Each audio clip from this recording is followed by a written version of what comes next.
যে স্বাধীনতা দিবসের এতগুলো বছর পর ৭৮ বছর পর আমাদেরকে যে এখনো পথে নামতে হয়েছে এটা ভেবে হতাশ হচ্ছে।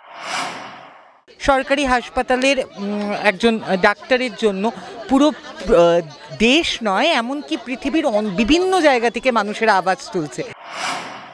এমন সময় গেছে যে আমরা রাতে পায়ে হেঁটে বাড়ি ফিরেছি, কখনো এতটা নিরাপত্তাহীনতা বোধ করতে হয়নি। Is just asking for one thing. Okay, we want justice. We need to ensure that every working woman is safe and secure.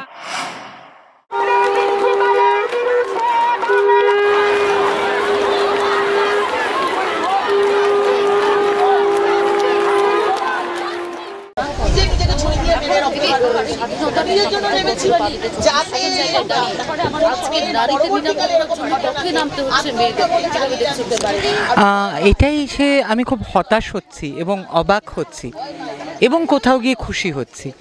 এক হচ্ছে সবথেকে বড় কথা হচ্ছে যে স্বাধীনতা দিবসের এতগুলো বছর পর ৭৮ বছর পর আমাদেরকে যে এখনো পথে নামতে হয়েছে এটা ভেবে হতাশ হচ্ছে যে তাহলে স্বাধীনতাটা কাদের জন্য হলো? শুধুমাত্র যারা একটা পেট্রিয়ার্কাল ইকোনমিক একটা খুব বড় জায়গায় সোশ্যাল স্ট্রাকচার পাওয়ারফুল স্ট্রাকচার রয়েছে তাদের জন্যই রয়েছে? যারা নারী, যারা ধরো মাইনরিটি কমিউনিটির তাদের স্বাধীনতাটা কি তারা সত্যি পায়নি? কারণ স্বাধীনতা মানে তো হচ্ছে আমার basic right to life, basic right to protection, to be protected, to be security. সেটাই কোথাও গিয়ে মালাইন হচ্ছে, কোথাও গিয়ে ম্যানিপুলেট হচ্ছে, কোথাও গিয়ে এক্সপ্লয়েট হচ্ছে। আর আমি আমার খুব ভালো লাগছে এটা দেখে যে একজন নারী যে ধরুন একজন বাঙালি নারী একটা কলকাতার মতো একটা মেট্রো শহরেরই কিন্তু একটা সরকারি হাসপাতালের একজন ডাক্তারের জন্য পুরো দেশ নয় এমনকি পৃথিবীর বিভিন্ন জায়গা থেকে মানুষের আওয়াজ তুলছে। আর সত্যি সেটা সবথেকে বড় কথা হচ্ছে। আরেকটা জিনিস হচ্ছে যে আমার মনে হয় যে অনেকেই জিজ্ঞেস করবে যে কি হবে একদিনের আন্দোলনে নেমে। একদিনে তো তোমার রাইট টু ভোটও পায়নি মেয়েরা, একদিনে তো তোমার রাইট টু ইকুয়াল পেও পায়নি, একদিনে তো তোমার এখনও অবধি অনেক বড় বড় এমএনসিস কোম্পানিজেও কিন্তু সমান ইকুয়াল নেই, মানে 50% পুরুষ লিডার্স এবং 50% নারী লিডার্সও নেই। কিন্তু সেটা তো কোনো একটা সময় হচ্ছে, কোনো সময় একটা হচ্ছে। তো সেখানে গিয়ে দাঁড়িয়ে এই আন্দোলনগুলো কোথাও একটা গিয়ে তোমার এই আন্দোলনগুলো গিয়ে কোথাও আজকে হচ্ছে না, আজকে হবে না, কালকে হবে, পরশুদিন হবে। এত বছর পরেও মেয়েদের স্বাধীনতার জন্য, মেয়েদের নিরাপত্তার জন্য রাস্তায় নামতে হচ্ছে, কি বলবেন? খুব দুর্ভাগ্যজনক, অন্তত এই শহরে বসে। তাই এই শহরে আমরা ছোট থেকে বড় হয়েছি, আমরা যাদবপুরে পড়েছি। এমন সময় গেছে যে আমরা রাতে পায়ে হেঁটে বাড়ি ফিরেছি, কখনো এতটা নিরাপত্তাহীনতা বোধ করতে হয়নি। তো সে জায়গায় দাঁড়িয়ে আমরা আজকে সত্যি খুব আমরা খুবই নিরাপত্তা বোধ করছি এবং সত্যি খুবই দুর্ভাগ্যজনক যা পোস্টমর্টেম রিপোর্ট দেখছি, যেভাবে একজন ডাক্তার খুন হয়ে যাচ্ছে, এইভাবে সত্যি খুব দুর্ভাগ্যজনক। এই রাস্তায় নামতে হয়েছে কারণ রাস্তায় না নেওয়ার উপায় নেই। কেন্দ্রের কাছে যে রিপোর্ট যাচ্ছে যে পশ্চিমবঙ্গ সেফেস্ট সিটি, সত্যি কি পশ্চিমবঙ্গ সুরক্ষিত শহর? তাই তো জানতাম এতদিন, তাই তো জানতাম। এখনও তো আমরা রাত 1টা-2টোর সময় এডিট করে বাড়ি ফিরি, সাউন্ডের কাজ চলছে, সাউন্ড করে বাড়ি ফিরি। এখনও তো তাই তো জানতাম। কিন্তু যা ঘটছে এ তো একজন যা ঘটলো এখন তাতে কতটা সেফেস্ট বলবো জানি না। যদি এর কোনো সুবিচার হয় তাহলে হয়তো বলবো একটা সেফেস্ট জায়গা হয়তো তৈরি আবার হতে পারে। কিন্তু ইমেজকে তো পুনর্নির্মাণ করতে হবে, ইমেজ তো ভেঙে যাচ্ছে। ইমেজ এখনও আছে, কারণ রাজ্য পুলিশে আমাদের অনেক বন্ধুবান্ধব আছে, পরিচিত আছেন, তারা আমাদের ভরসা আছে রাজ্য পুলিশের ওপর। কিন্তু পুলিশ আর প্রশাসনের পুলিশের কিছু জায়গায় কিছু অব্লিগেশন থাকে প্রশাসনের কাছে, সেই সব জায়গাগুলোও রয়েছে। সব মিলিয়ে কিন্তু একটা দুর্ভাগ্যজনক পরিস্থিতি তৈরি হয়েছে এই শহরে, যেটা কাম্য ছিল না আমাদের কাছে।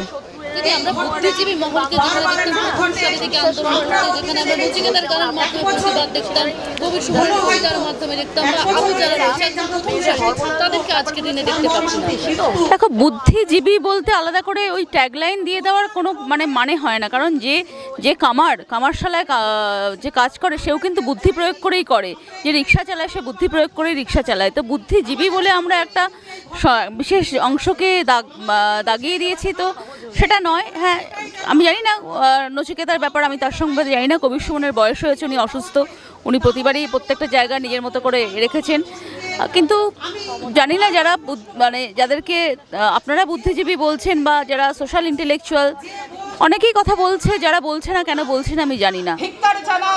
আমাদের মধ্যে আগুন আমরা জ্বালিয়ে রাখছি, জ্বালিয়ে রাখবো, যতদিন না জাস্টিস পাবো আমরা রাস্তায় আছি, আমরা রাস্তায় থাকবো। We want justice. জানেন আজকে ইন্ডিপেন্ডেন্স ডে, উই ওয়ান্ট এখানে justice, everybody justice is just asking for one thing. We want justice for doctor and we want to create safer spaces for women. নারীর জন্য একটু সেফ স্পেস ক্রিয়েট করতে হবে। We need to ensure that every working woman is safe and secure. এটাই আমি চাই, and we want justice for Dr. Momita. এই রাজ্যের প্রশাসন দাবি করে পশ্চিমবঙ্গ তিনি একজন Indian film maker and writer. আপনি তো দেখতেন আস্তে আস্তে এই ভিউ পয়েন্টটা চেঞ্জ হয়ে যাচ্ছে। আপনি যা 2012 আপনি সুজেট জর্ডান রেপ কেস যা আপনি দেখেছেন, মমতা ব্যানার্জি কি বলেছেন কি সাজানো ঘটনা, তারা যখন বিচার চাইতে যাচ্ছে, আরজি কারের প্রিন্সিপাল কি বলেছে কি এখানে কি ড্রামা চলছে কি এরকম কিছু বলেছে। তো we want to tell everybody কে the misogyny and patriarchy needs to end, and people need to accept that women's security is a very very serious issue. আমাদের যারা দাবি এসেছে অংশগ্রহণকারীদের কাছ থেকে যে তারা একটা সমবেতভাবে গান গাইতে চান আগুনের কলসন, তো আমরা মেনে নিচ্ছি যেহেতু এটা সবার অনুষ্ঠান। নারীটা আপনি যা দেখছেন এই লড়াই প্রত্যেক মা বোনের জন্য লড়াই, আপনারা সবাই মিলে গান, আমরা প্রত্যেক ওয়ার্কিং ওম্যান জন্য লড়াই, and this is to bring justice to every aggrieved woman, every working woman, and to create a better space, safer space for every woman who is going out to work.